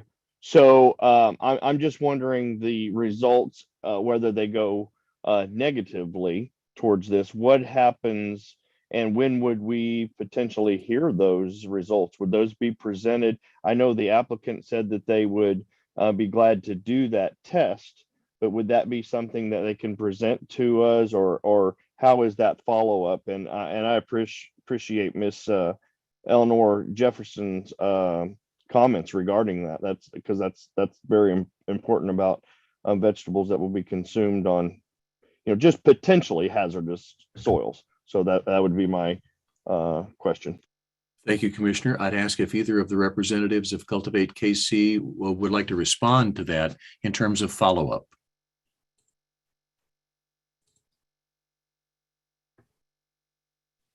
I would be happy to respond. This is Brian Darby again with Cultivate KC.